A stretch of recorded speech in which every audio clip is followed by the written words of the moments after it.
No money changing hands. Just two soldiers speaking the truth. Help me. Help me to do this. That's it, I have to leave now. You don't shoot him, millions will die. Hello there, Seraphim17 once again, introducing you to my Battlefield 3 hard difficulty video walkthrough. This is the mission Night Shift, and as you'll notice, I've trimmed out a lot of waiting to get to the action. This section here, you have to shoot 4 lights out. You will get an achievement for shooting them all in 4 bullets. Do be careful, they are a little bit misleading. You have to shoot the lights and not the big splash of light that they're giving off. So just aim for the peak or the zenith of the light if you can. It's not too hard when you know what to shoot for, but at first I had no idea what I was doing. So I've just trimmed out another dead period there because we move positions and we back up our buddies. So once you've looked at them or looked at their strobe light, you can move over here, and this is when you have to do some actual shooting. And this is one of the longer and more challenging levels of the game. There's 2 sections of this that I would say are pretty damn challenging if you get unlucky or if you're just not prepared to take them on. These first few areas are very easy. They're just all, monkey say, monkey do. You're going to be stealthing through the mission with your buddy. He'll tell you exactly what to do, and if you follow him and follow where he goes, you'll have no issue whatsoever. If you deviate from the path, you might get screwed a little bit, but just enjoy the awesome visuals and a pretty cool night level. And there's a lot of repelling, there's a lot of hiding, there's a lot of all that good stuff. But the sections coming up, one of them is you have to defend in a mall a wave of enemies, and the enemies are trying to kill a dude you've rescued. And you get claymores to defend, and if you know which doors they're coming out, you can pretty much use cover and take them out easily. And then there's an awkward bit towards the end of that section where you have to get to a plane, and you're getting shot to shit, and it's another one of those moments where sometimes you'll just get killed, you'll just die. There's no explaining it at this point. It's just Battlefield being Battlefield on hard, and it's frustrating, and the checkpoints are atrocious because you've got to defend all the waves of enemies again. But hopefully if you use my video, it'll stop you from getting these frustrations, because I know it pissed me off a lot, and I thought it was one of the hardest bits of the game, but I was wrong, I do believe. But this first part is not too bad. And then a section afterwards is one I didn't even realise could be difficult until I tried doing it without sound. And it's an area where you have to cover your team while they go in and look for this dude. And you and your buddy are laid on a balcony shooting into the area, and they're getting attacked. And the first time I did it, like I say, I had no problem. It was just a fun section of me sniping and enjoying the time on the roof. When I tried doing it in the recording run, I found out that the enemies can actually kill your team, and they did it about 4 or 5 times, which made me fail, and just all sorts of really bad luck that I had, and it was all because I was watching Batman and Robin and I couldn't hear things. And it's, as I've mentioned before, it's surprising how much you rely on your hearing for little things, little subconscious actions that you do every day. And as soon as I plugged my headphones in, I got it recorded easily. It's just, be aware that it can be difficult if you're not quick enough to kill the people. And sometimes it can be a little difficult to do that because the sniper's got a little bit of sway on it when you shoot. It's as you move it, it's got a little bit of like a weird movement, and then it centers. So you've just got to be careful of that. But as I mentioned, this early stuff is just following this guy, shooting dudes. This section right now is a perfect opportunity to get the 2-for-1 achievement, which is killing 2 people with 1 bullet. And they're just to my right where I'm looking now. And you can shoot them both very easily. They're stood there, they're not moving. It's an easy opportunity to get this netted in. But one thing I didn't like about this level is the night vision and the sight. I don't like the night vision, how it looks so, just redundantly night vision-y. And I don't like how the aimer is yellow. It just looks jarring, doesn't look right. It looks like some kind of children's playbook or something. I wasn't the biggest fan of it. But there are only a couple of small complaints, and you can't really hold it against the game. I've not tried the online yet, but I intend to get into it when I can. I'm just super busy, and I say I'm busy a lot on these videos, and it's an understatement, really. and just right now, I'm sat doing these commentaries, and if I'm honest, I want to be playing. I really do. I want to just turn these off and start playing, but I know if I don't, I'll leave it for another day, and then that'll be another day when I have to do it, and I'll try and put it off and all that kind of stuff, because that's what I do, unfortunately. And If I can sit down and get them all pushed out, then I'm okay. If I don't, you'll probably not be seeing this for 6 months, and that is not a good thing. When Uncharted is just around the corner, I'm going to be getting it tomorrow, and hopefully I'll be starting the guide tomorrow, but that's going to be a crazy one, because Uncharted's are pretty long, and they can be challenging, as I mentioned. Super looking forward to it, though, so that's okay. But there's that, for instance, I want to be playing. I also want the new UFC that aired last night that I've got to check for to see if I can get, because I'm excited to see the result of that, because I'm a massive UFC fan, as everybody knows. And just little things like, a couple of my buddies could be on wanting me to do some multiplayers on Gears or something, and you feel kind of left out when you're not a part of it, even though you've got things to do, or you might want to play something different, and you get convinced into doing it. It's a weird feeling. It's like a conflicted feeling from being antisocial and being social. But this is weird as well. You're going to put your knife on randomly now, and if you go up to him, don't press the knife button, press the quick time event. If you don't hit the quick time event, you'll die.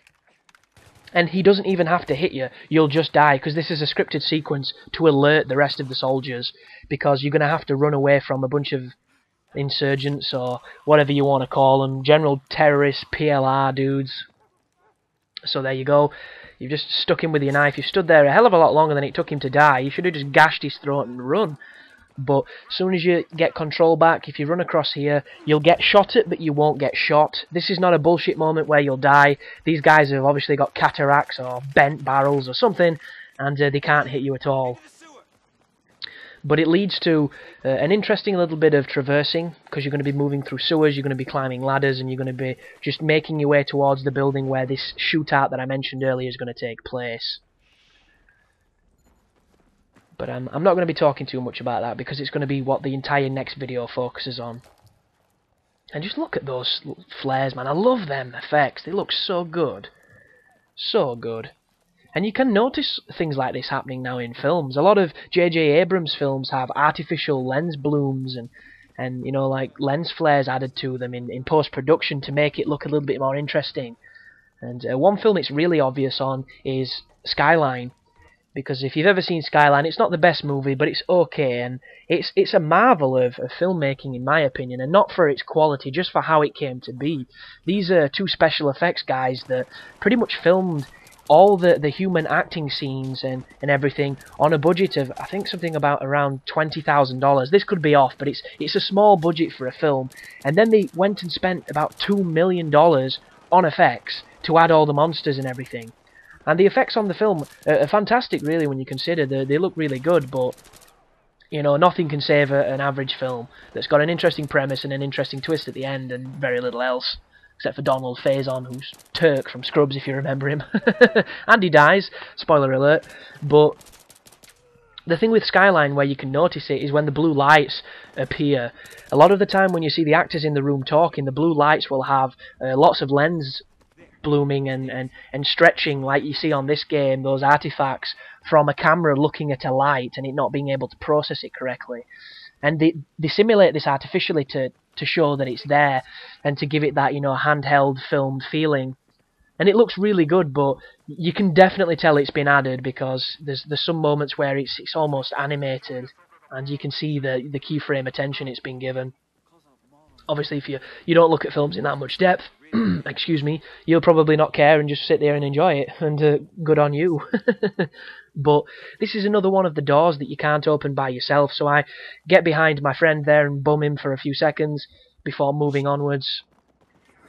And this is the room where the execution took place, and there's an interesting firefight about to happen.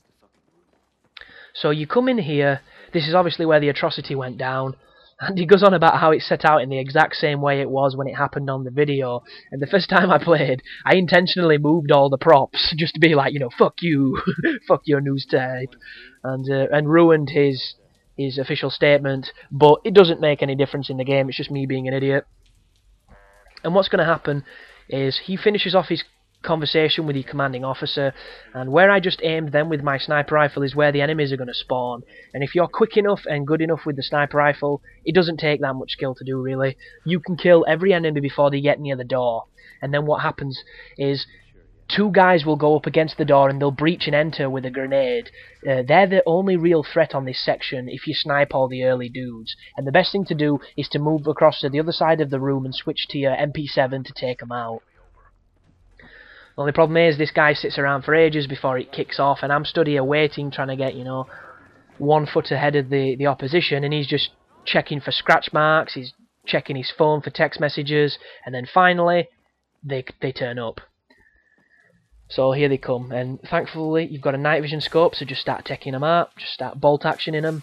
And I do like how you can see the liquid, how you can see the blood coming out of the body when you hit them with the rounds. That looks nice in the night vision.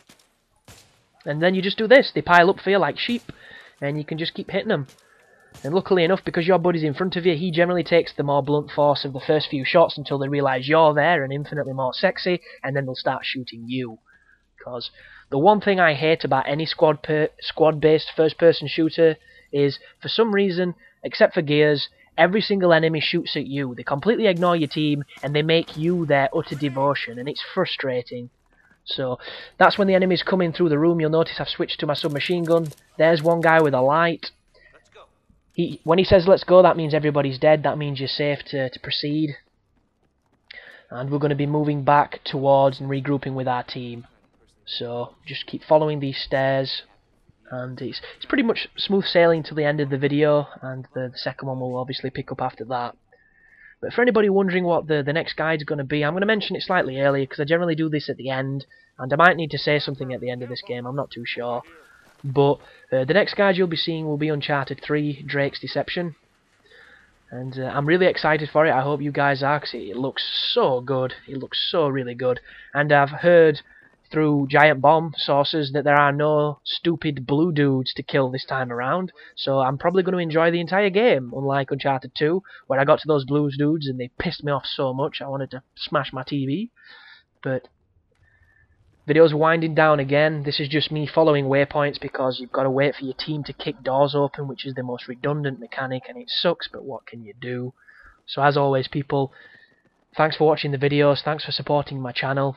If you want to know when the videos go up or when I'm recording things and have a little bit more of an in-depth relationship with the design process of creating this stuff, please add me on Twitter. I've only got 40 followers, and that's the place where I will be advertising when I'm playing with anybody online. So if you're interested in gaming with me, that's the place to arrange it. So, as always, you take care now.